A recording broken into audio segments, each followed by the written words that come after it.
Welcome to the show. 2 years of Gary Lamm, Main Event Mania, live, baby. 2 years ago, I came into your life. You're welcome, baby. And we got a big game that feels like a big fight. Your 49ers go to the fighting city of Philadelphia. Or maybe the regular season game of the year. I just want to thank you for being here. Get ready. Here we go.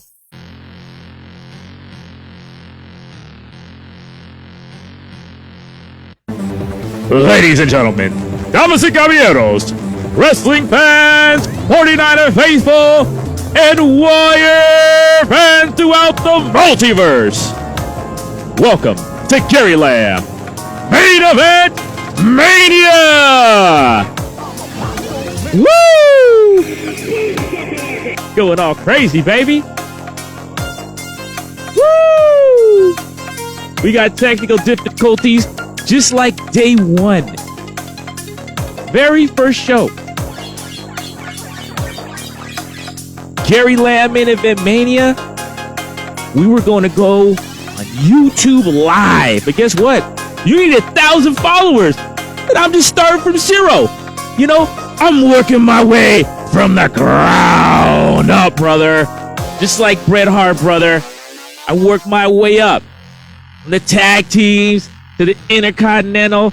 And one day I will go down in history as the best there is, the best there was, and the best there ever will be. Second year doing it, and every day I'm proving it. You're welcome again. But like I said, I started on you. I didn't even know. Who reads all that stuff? I just get on there. I don't know. But it doesn't matter because Instagram Live has been good to me. And I started out with nothing. And we're working our way slowly but surely straight to the freaking top, baby. The best non-monetized sports and entertainment broadcast throughout the world, throughout God's creation. That Lamm good, smart, wise, handsome, gorgeous, talented, and very humble. You're welcome. Gary Lamm, Main Event Mania, 2nd year anniversary. But you know what? I want to thank you, and I want to get right down to business because we got your 49ers in a big fight going to Philly to take on the team that took out their quarterback.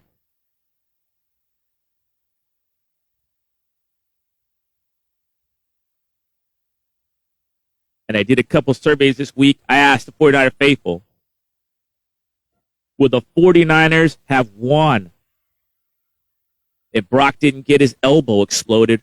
And yeah, the 49ers are behind Brock, behind the 49ers, as expected. But part of the game is that's like knocking out the queen in chess or knocking out the king. You take out the quarterback, that's checkmate, and make a date to Cabo because you probably ain't going to win, especially when you're on your 4th quarterback. Sorry, Mr. Johnson. Thank you for trying.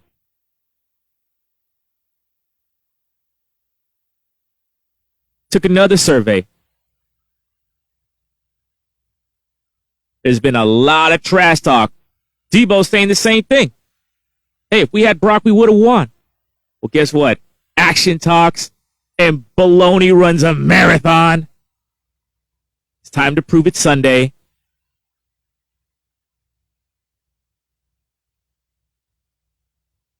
And if the 49ers do win Sunday, they got a shot. They got a shot at being the number 1 seed. But if not, they really don't got a chance.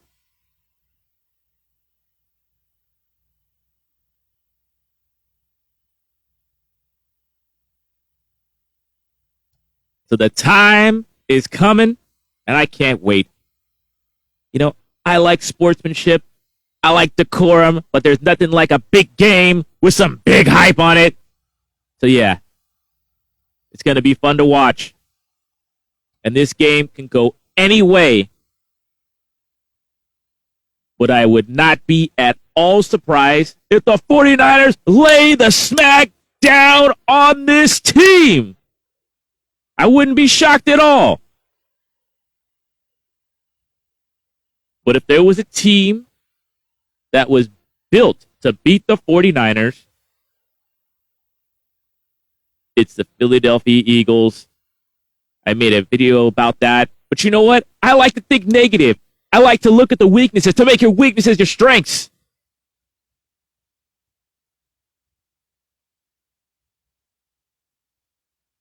Let's talk about how it can all go wrong.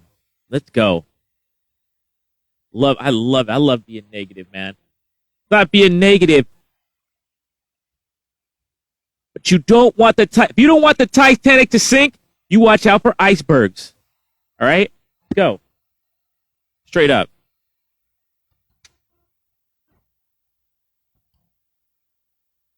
First of all, the 49ers' strength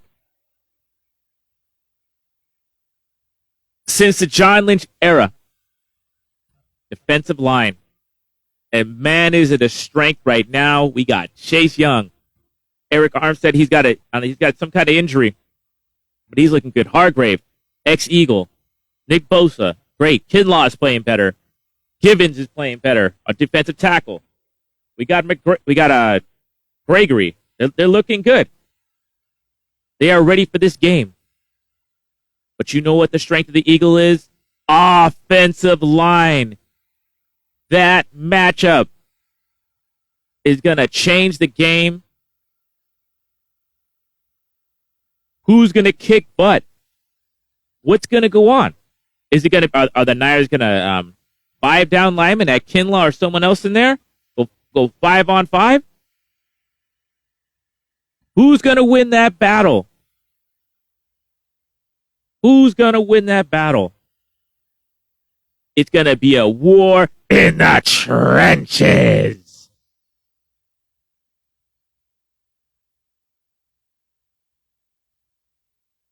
And as all 49ers know, really since Russell Wilson's come in the league, the 49ers have had a problem dealing with running quarterbacks.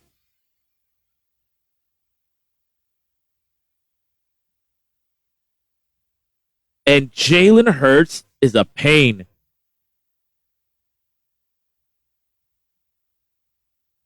And now with Swift at tailback, it makes it even tougher.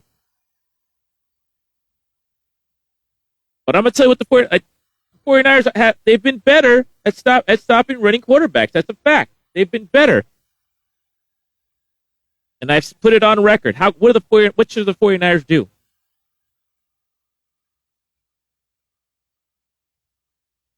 This game for the 49ers, it's almost like a free shot. Because if you win, you're still a game back, but the Eagles have a tougher schedule maybe. They still got to play the Cowboys. I'm talking about the NFC. I'm talking about the one seed in the NFC, right? But if the 49ers win, hey, they got a shot. But if they lose, they're not going lower than the 3rd seed. All right, they're going to win the division most likely, the NFC West, and they're not going to go past whatever the hell the NFC South is doing. They're not going to get that low. So they're locked at 2nd or 3rd seed. You're going to play the Eagles early, you're going to play them late. It doesn't matter. You want that game off. But the reason why I'm saying that, this is your shot. Just like I always say, the Eagles don't respect our play action. Don't respect their running game, their RPOs, whatever you want to call it. Attack Hurts early. Hit him early. Make him pay for design runs. If he's holding that ball, you rock his ass. It's not going to be as easy against Seattle because obviously the Eagles have a better line than Seattle. But the 49ers are going to stay in the rush lanes. And this is why Chase Young is so huge. Because what's got to happen, people can't freelance, but they just got to kick their man's ass and stay in their lane. In their passing lanes to keep, to kind of collapse the pocket on Hurts, who holds the ball quite a bit.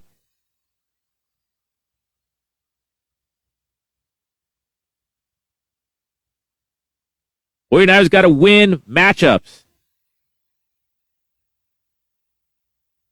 They might give up some big runs, but you know what? This is the game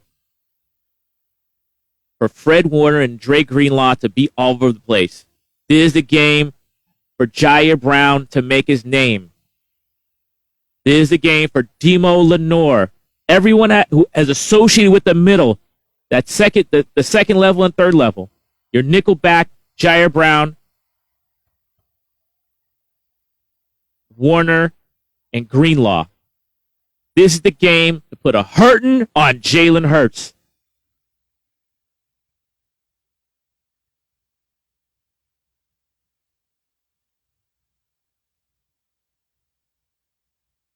The offensive line of the Eagles and the defensive line of the 49ers, those are strength versus strength. O-line is going to win some. Our D-line is going to win some. They're tailor-made to beat us. But I'm talking to, and even Ambry Thomas, everyone in the secondary, everyone, the linebackers, they got to hit Jalen Hurts because sometimes you're going to lose. This ain't the time to make business decisions.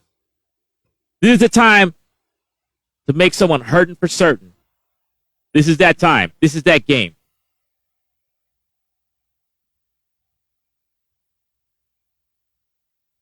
This is the time to listen to me.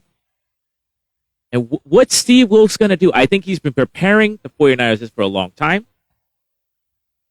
Let's see what he does. The Eagles have its top receivers, Devontae Smith and A.J. Brown. Is he going to have Javarius Ward follow A.J. Brown like he did DK Metcalf? We'll see. We'll see. But is that the main thing? Is that pass rush? Or the front 4 or 5, whatever they do. What's Steve Wilkes' plan going to be to stop this offense? Because the things that hurt the 49ers are top receivers, because I like Javarius Ward, I always say it.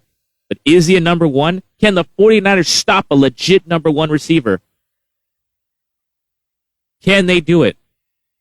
And stop a top running quarterback at the same time? Because Jalen Hurts, he ain't tall, but he's strong.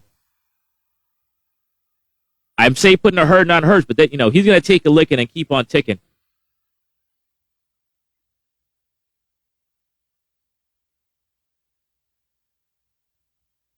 So you got things that hurt the 49ers.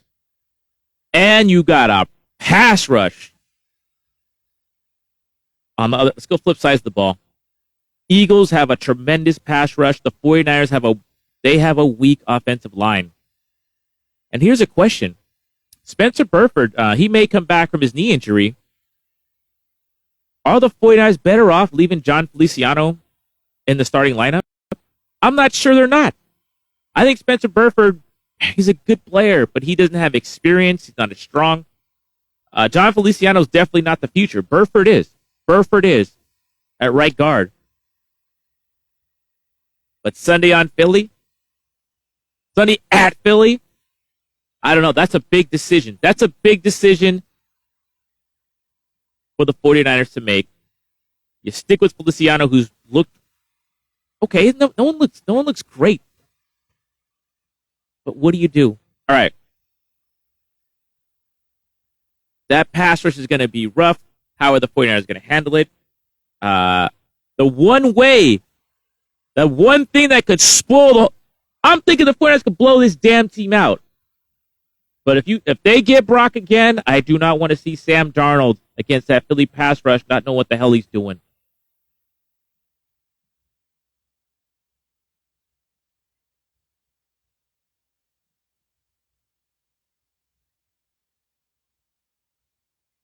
I could spoil this whole thing.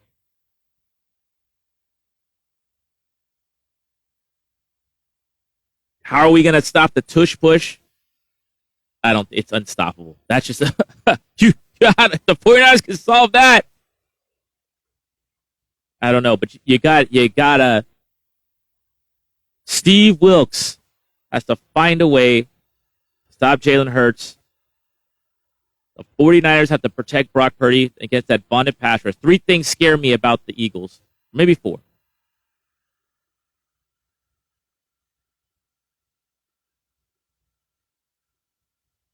Hurts, and now you got DeAndre Swift with that combo. I'd rather let Swift beat me. But the 3 things that scare me are Hurts, the running quarterback, A.J. Brown on offense, that O-line, and their pass rush getting to Brock Purdy. And I'm just going to bring it up right now. If it rains, that's bad for the 49ers. That's a big question mark. Right now, it looks like there's a possibility to rain. Whether it rains or not, it's going to be rough. It's not that the 49ers can't do it. The 49ers, apparently, they don't practice. They don't do anything, special to prepare for the rain. I think that's being unprepared. I don't like that.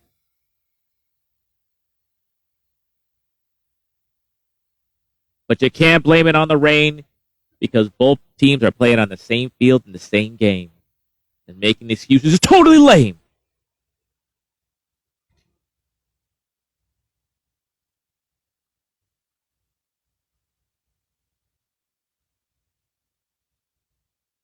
Just a quick update.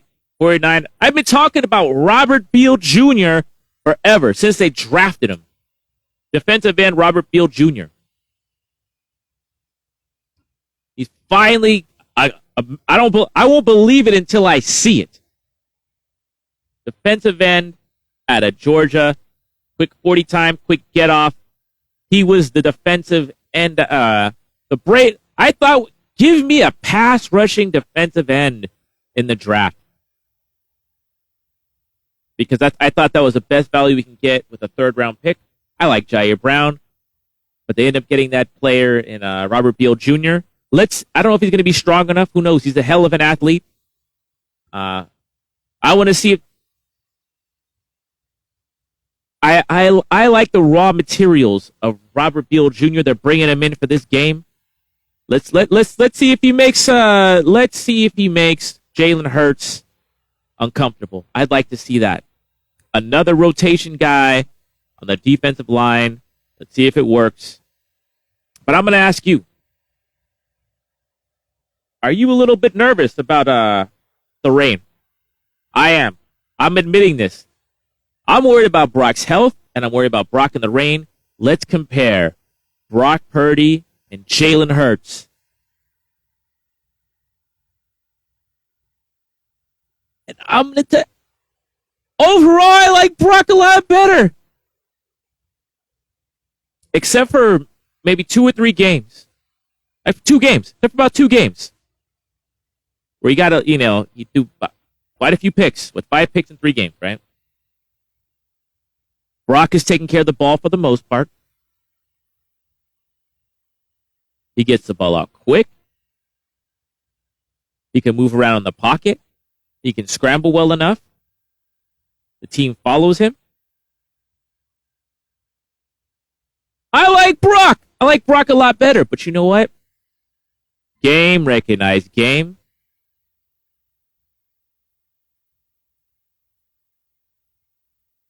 I think Jalen Hurts right now is more clutch. You ain't done it. He has done it. Brock hasn't done it. And I'll say it right now. If this game is close and Jalen's got the ball, I don't know how they'll run the ball. They'll scramble. They'll throw deep to A.J. Brown. freaking team is not only tough, they are lucky. I'm talking about the Philadelphia Eagles. I'll take Brock in so many aspects of the game, but that tush push and that confidence to bring a team back, hey, that's a big deal. If I'm an outside defense, outside of this game, when it comes down to brass tacks in the final drive, Jalen Hurts puts more fear in me than Brock Purdy. Not because of any skill set. I think Brock's precise. He leads his team. Gets the ball on time. All the things. I like Brock better in the scramble. He makes less mistakes. I like Brock better throwing on the run.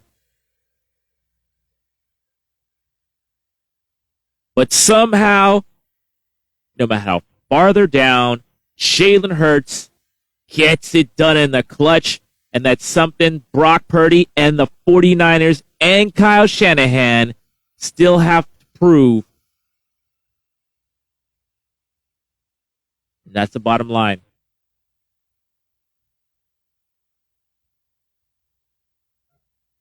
But now let's talk about my prediction for the game, and my prediction for the Philly 49er game is pain for Philadelphia. I'm going to tell you how and why. Philly has a tremendous pass rush. They are huge up the middle. Their tackles are huge. Davis and Carter, huge. I don't like Brendel versus Davis and Carter. Our center versus their tackles. Hey, oh, no. And Burford, oh, no. But the 49ers, they want to run outside. Sweating Reddick? I ain't sweating them. You can get McCaffrey. This is how the 49ers got to win. Run outside, mostly left. Or you got. I talked about Warner, our tackle. What the hell's his name? Not Fred Warner. Now don't forget the guy's name. Forget. You got Kittle at tight end. Where's our backup tight end there? Boom. Charlie Warner. Warner's been looking good in the blocking game. He can help the right side of the line. He can help out McKivitz. So can Kittle. The Niners can win by running. Get into the outside. I do not sweat. I just don't sweat anyone on the perimeter. Philadelphia. I just don't sweat them. I don't sweat. I don't sweat Hassan Reddick in the run game. I think the 49ers, I think Kittle can handle him. Definitely, I think Trent Williams can handle that.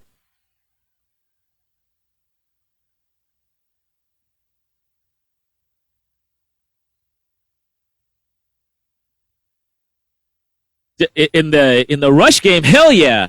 Watch out for Sweat Riddick and the whole damn team. But we can get McCaffrey the outside. I've been begging the 49ers, hey, let's not run Debo too much. This is a game for Debo and McCaffrey to fucking run the ball. Get it to the money. I know the Eagles can tackle, but can they tackle Debo? Can they tackle Kittle? Can they tackle McCaffrey over and over and over again? This might be a game where you don't even leave it in Brock's hands. You get that ball to the perimeter, and you run it, baby. Or short passes, or the dipsy doos. I know. What's his name? Ray McLeod has a rib or something like that. But you get it to 3rd and Juwan. This is a short pass. See, and this is the main thing. Run to the outside. Run the frickin' ball. And I'm going to tell you why. I said it before. The Eagles do not respect the 49ers play action. And I'm going to ask you, Kyle Shanahan. The Eagles do not respect the 49ers play action. And I'm asking you, Kyle Shanahan, don't respect play action. Don't do any play action until the Eagles respect the run game. Run it down their throats. Run it left. Run it right. Run it left again. Short passes. Screen game. Nifty plays at Devo. 6 to 10 runs for Debo.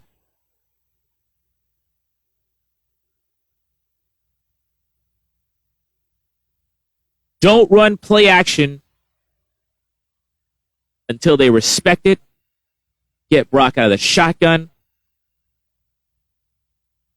Run early, run often.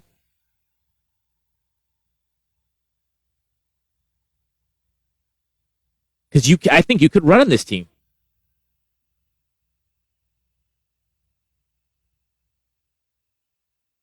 And here's the next thing. I like Darius Slay, the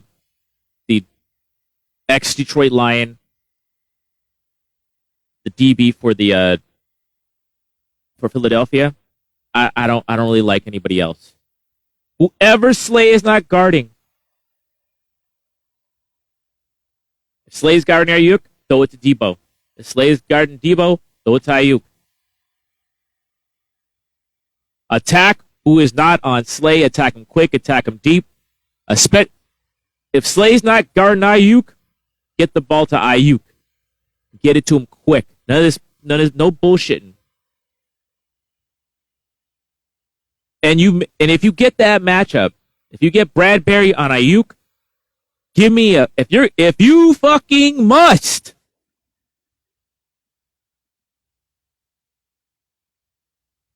I don't think you have shotgun, 7-step drop, whatever, 5-step drop. If you got a pass play, it's gonna take a long time, a double move. Fucking give me max protection. If you gotta send Ayuk out there and one other person on his own, give me some max protection, no play action. Give Brock every chance. And then, yeah, I would say go for it. Give Brock some max protections where Ayuk is on his own. If you see Ayuk, even in the fucking zone, if you want to go deep to Ayuk, get it done. But don't give me no play action until they respect the run. Because this could be a game where the 49ers, an old school game, where you beat the shit of the team in the first half with the run game, tire them out, set up play action for some big plays in the second half.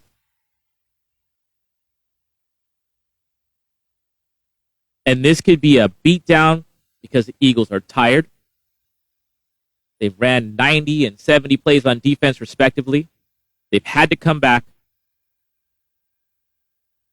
Run them down. Move the chains. Brock, don't get greedy early.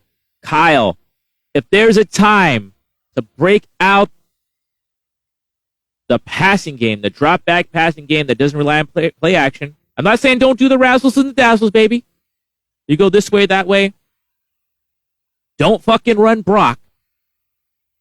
Do not do that shit, but get Debo going this way, Ayuk going that way, and McCaffrey up the middle. Whatever the hell you got to do.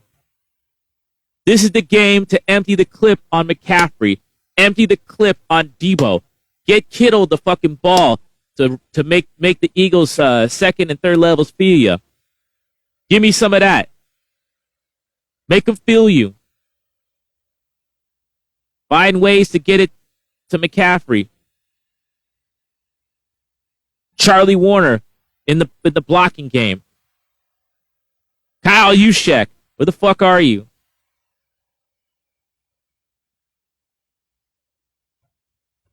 Make them feel you on offense early and often. Attack their weaknesses. Their pass rush. With Sweat and Reddick, yeah, that's good. But attack it in the run game or short passing game. If they don't respect you, beat respect out of them. Don't do no playing. No play action. All business in Philadelphia, and you will kick their ass.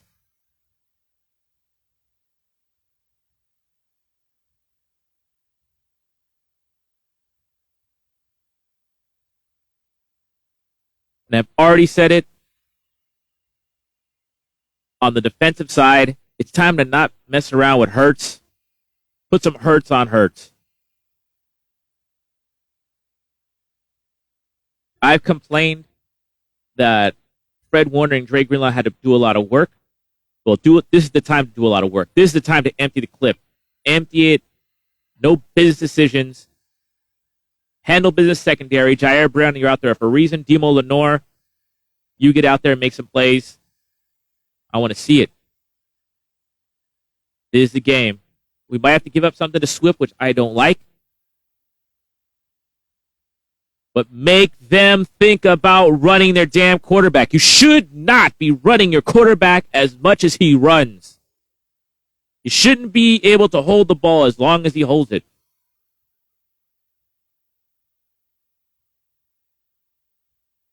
Don't get faked out. Key on Hurts, especially early.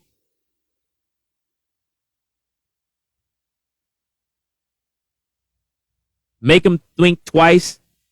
And show we ain't nothing nice. Let's go. Bang, bang, Niner gang. All right, special teams. Kickers, Elliott versus Moody. Elliott's been clutch. But you know, it's an East Coast game. Moody's been pretty good. He hasn't played in that stadium. It's going to be tough. If it's a wet field, yeah, it's going to be tough for the 49ers.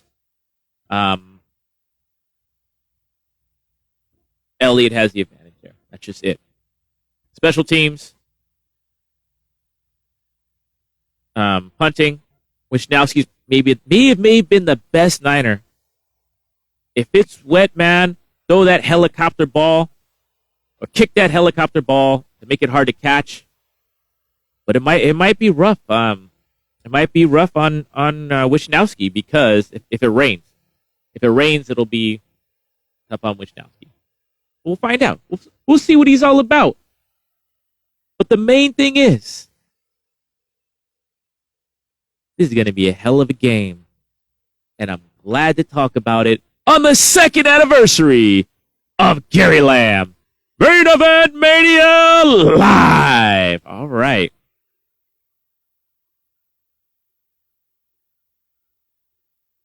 I can't wait. This is a big game. Right now, to me, this is the biggest rivalry there is. Reason why? I'm not used to the even thinking another team's better than the Niners. But this is a tough game. I think the 49ers, my prediction is pain. But I think if Philly is close and the 49ers make mistakes late, yeah, I'm sweating Jalen Hurts. It's that kind of respect. I sweat them. I sweat their toughness.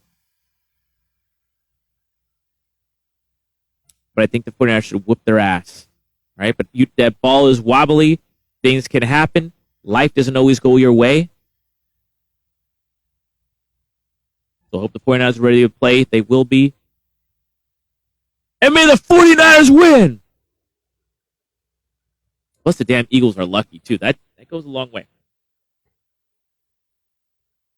All right, let's talk a little Golden State Warriors.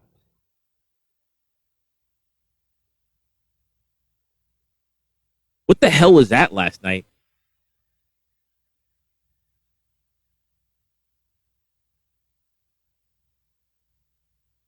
I'm going to say something controversial.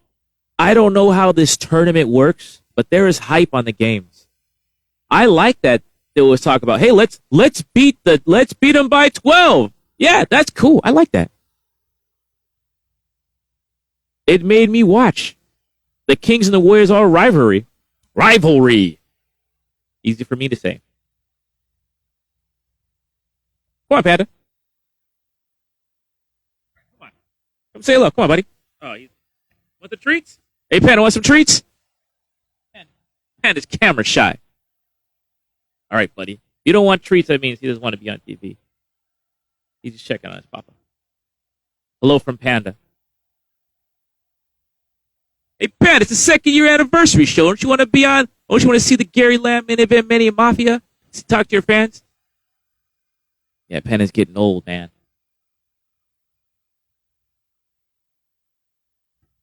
Just like Rocky said to Apollo. Shame we got to get old. It is what it is, man. Got to enjoy life and thank God for every day. But Penn is right here. Penn is right here.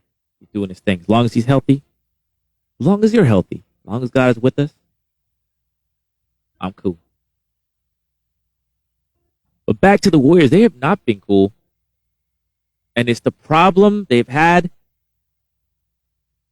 since the Steph Curry era. Make too many damn mistakes. Too many mistakes. And what worries me, Andrew Wiggins, he played great. He played with the energy you need. The Warriors were up 24.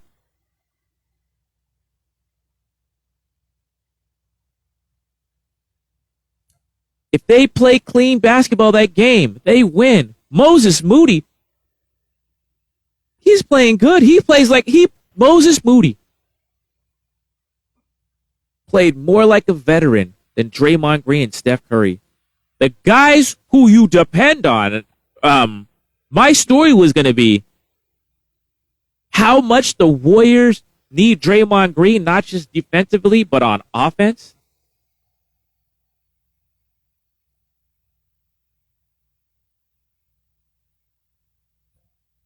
He really works well with Steph Curry.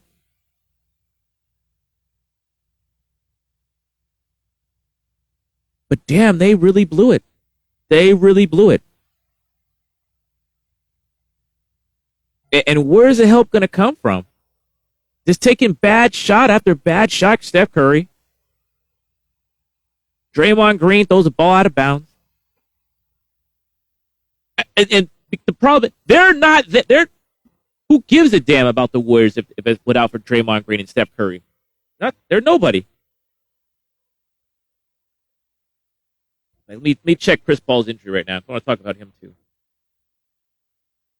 Sad news about Gary Payton II, and I was hyping Gary Payton II to just be the second guard, be the two guard for energy and defense. But now he's got a torn calf.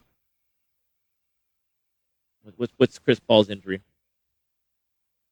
Chris Paul's injury. Let's forget it. What's wrong with you, Chris?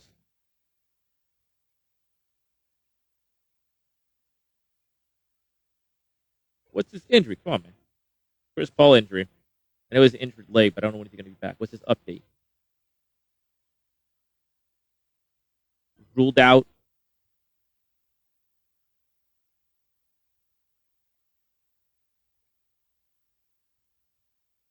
What's the injury? I know he's ruled out, but what's the injury?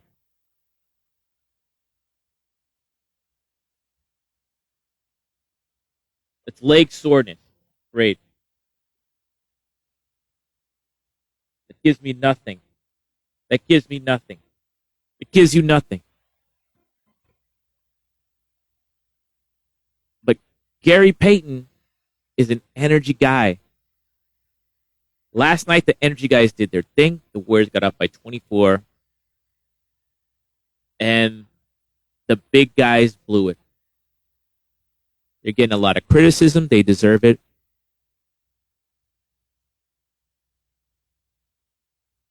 But we're nowhere without them. It's now they're all of a sudden bums. No, I'm wondering if they're just tired. Like we all know that the Chris Paul trade, it makes a small team smaller. If you had a couple of big guys, it'd be different. But I know Chris Paul can't be comfortable off the bench. Starting lineup that's just not sustainable. I do like our front three when it's Wiggins, Draymond, and Looney. That's nice. Klay Thompson, I thought he made some nice plays on defense.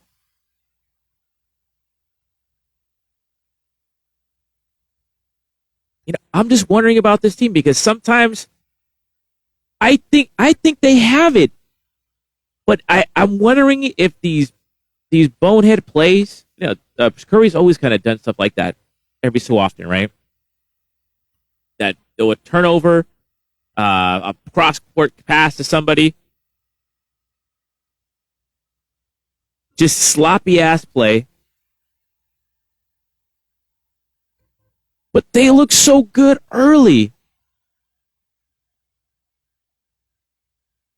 I don't think they forgot how to play basketball. They're probably tired. They have to work so hard.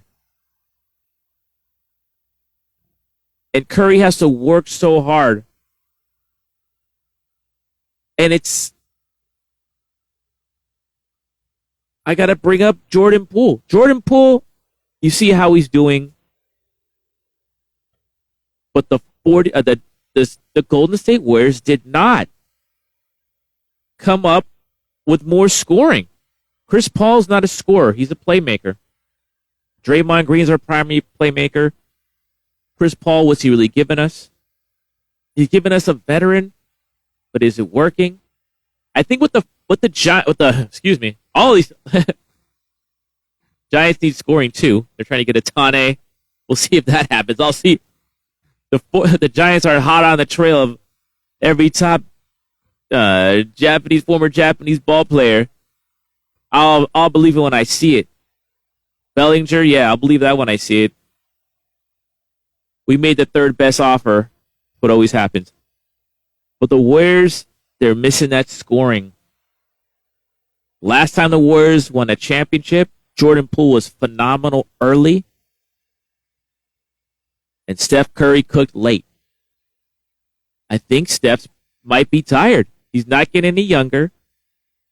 He's probably mentally drained because his role keeps changing.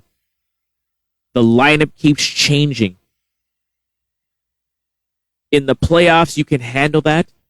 But during a long regular season, you need some routine. You need to know how to play with the guys next to you. Klay Thompson playing at 3 when Chris Paul's in the game. That there's something different. Curry having to take on more defensive responsibility now that Klay Thompson is not playing as well defensively, or Chris Paul. Neither of them are a tall player, a factor. That's why I would say Gary Payton II should be the 2 guard. Now that's out of the question. He's out indefinitely with a torn calf.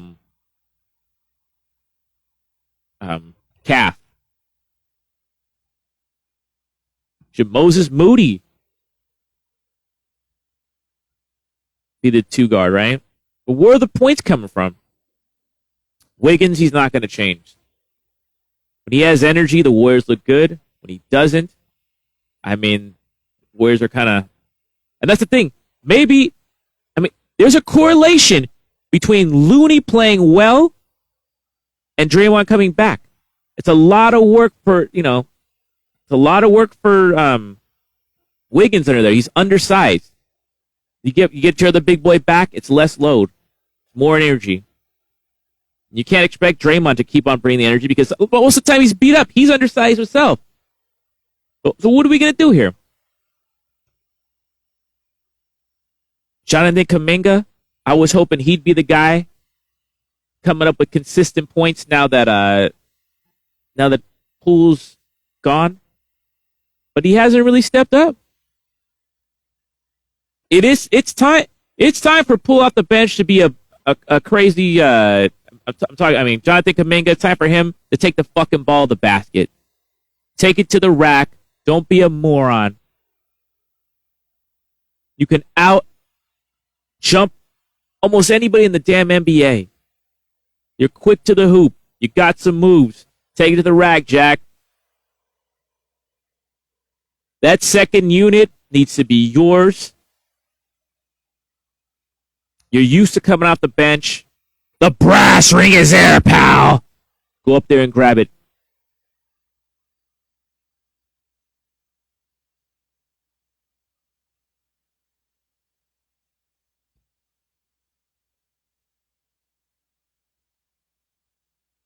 Because that's the solution on the team. That's the only... I gave Moody his props, but he's not a scorer. Kuminga can be that guy, or else they got to get it elsewhere. And I don't know if I trust Mike Dunleavy Jr. to get the job done, because we need a big guy, but you can't be big for nothing. We need a big guy. We need a big guy. We need a rebounder. We need some athleticism. Well, who's that guy that's available right now?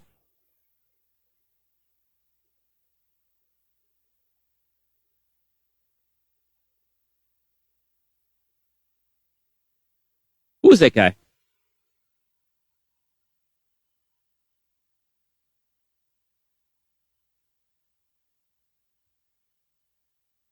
Look up the Warriors roster. Forget to say his name. Where's depth chart? Come on.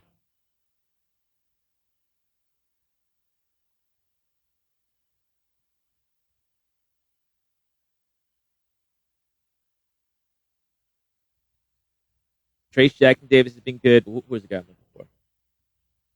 The power forward center dude we got. Come on. Sarge. Dario Sarge has been fantastic. But it ain't enough, man. We need some athleticism. We need some rebounds. Down the stretch, we got boarded on. The Warriors play tough defense, but to complete the defensive possession, you need to get the rebound. And the Warriors are trying hard. They're fighting. They are actually getting the rebounds. But my theory is a lot of these bonehead mistakes down the end, the Warriors are mentally tired. They're mentally tired with the lineups.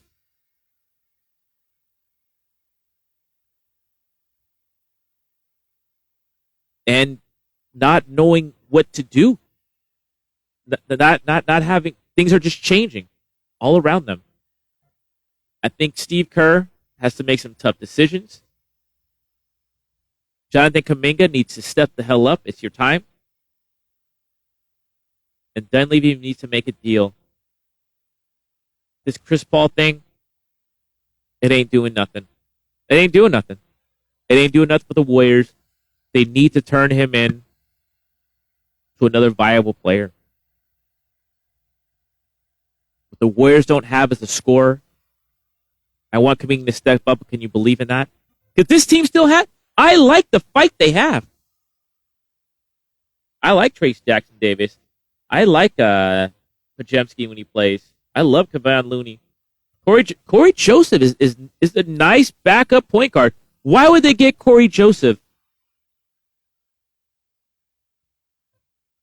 And someone's saying, because Chris Paul's always hurt and so is Steph Curry. The fucking great answer. You got me. Sorry for swearing. I'm trying to cut down. I mean, we all had to think as soon as they got Chris Paul, they're going to get something for him. What can they get? What's that expiring contract worth? Not as much as it used to, apparently. I like a lot of the guys on this team. They just need another rebounder. And either Kuminga to step up, because that's the only guys. Maybe you know someone else.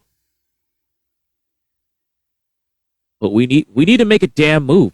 Because the team looks sorry as hell. Blowing that lead was sorry as hell. Maybe it'll be a wake-up call.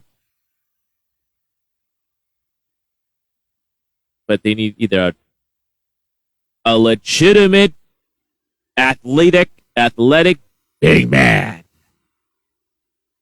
or a scorer to take some pressure off Steph Curry. I don't. Chris Paul and Steph Curry, I just don't. Not good at the same time. Klay Thompson. He's him and Steph. They're not working together well. I'd said it before. I'd rather have Gary Payton II be the two guard and start defensively. Moses Moody. He's been playing well. And let me just get to Klay. I don't want to throw him the bus. I'm not worried about his offense. He gets hot and cold.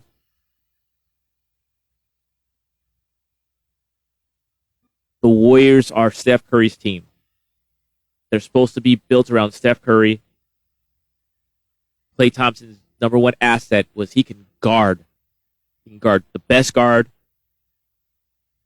And Steph Curry didn't have to have that all that pressure because Steph Curry is either going to have to be the point guard and handle a load of dribbling the ball, or when Draymond's the point forward, he's running all over the place. That's a lot of energy, and you want him doing that. He makes defensive plays occasionally, but you want him to be ready to make good decisions at the end of the game. And Clay just doesn't offer that. He needs to come off the bench right now or step up that D. And he was elite defense, and now he's not. That's the things that's troubling about Klay Thompson. The whole damn lineup doesn't work. They got a bunch of guys that try hard. To me, the highlight of the year, a couple games back with him, that big comeback with Pajemski and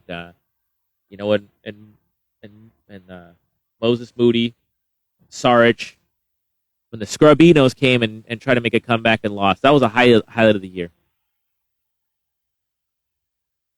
But you know what? There's still an exciting team to watch, so Gary says watch them. All right. We've got a few minutes left. And I'd say I talk about a little professional wrestling. CM Punk returned to the WWE at Survivor Series War Games. And like I said, I'm the people's podcaster. I don't tell people to watch something I wouldn't watch myself. So I'm like, yeah, I wouldn't tell you to watch it. But CM Punk being on WWE television, I saw it on social media, it made me want to go back and watch it. And some people liked that he came back. Some people didn't love his, they weren't blown away by his promo. Neither was I. But it made me watch at least, right? And it is interesting, the human dynamic. All the crap CM Punk talked about Triple H, and Triple H talked about CM Punk, and they're like, hey, buddy, let's make some money and put our enemy out of business.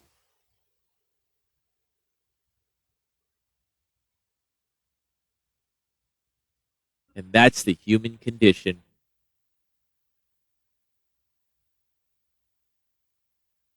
Here's my quick breakdown about AEW. I loved AEW when it started. I didn't care it was all friends wrestling. I didn't care. Because the people were trying hard. The performers were trying hard.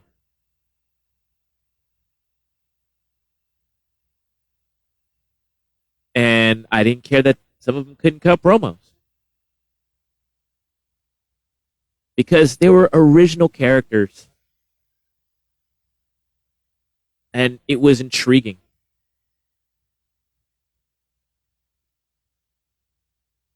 But I'll tell you, it started to turn me off. I still love MJF. I feel like, he's finally doing the thing. I don't want to kill all the wrestlers there, because I'm not trying to do that. But everything happens too fast. You get wrestlers that we don't even know yet. And all of a sudden they're in a big angle. Things are happening fast. They don't make any sense. I don't know who anybody is. And just like every match is a death match. And things are happening where, wow, this is a great match. And then some death-defying move through fire and brimstone and an explosion. 1, 2, kick out. It happens too many damn times. And I sound like Jim Cornette, but it happens with, the preliminary wrestlers. You don't need to do that.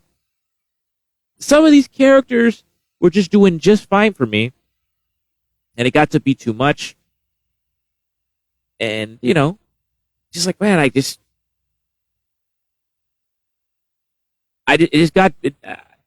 so what happens is you lose the believability. it stopped being believable. It stopped gaining your attention. It's like watching a horror movie and you see the actual beast, and this thing's hella lame and not scary. You know, so it got to be lame and not scary, right? I'm not saying that for everybody. I like some of the talent there. Edge is back there. Christian's back there. Jungle Boy's cool. Picture with me back at All Pro Wrestling in Daly City. A lot of cool people there. But WWE has, the better athletes. But the problem with them, it's so damn sterile. Everyone looks like they got the same outfit on. Everyone just look, even if you look different, you look the same. There's great performers. I wouldn't say I'm ready to go back to Raw, but I did. They hooked me. CM Punk hooked me.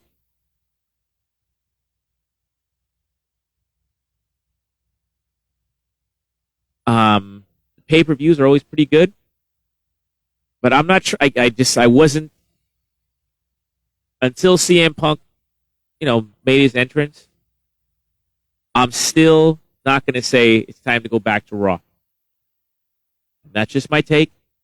And if that changes, hey, someone tell me, and then I'll check it out. But I'm not, Gary, my word, all I got in this world is my balls and my word. And I don't break them for nobody. I call it like I see it because I am the leader of the Gary Lamm Main Event Mafia, the boss.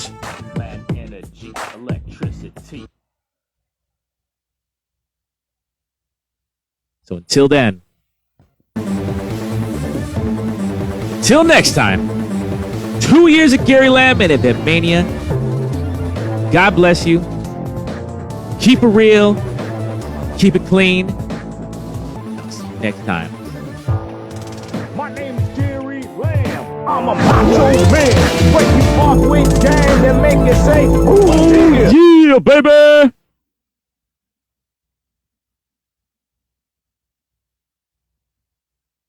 See you later.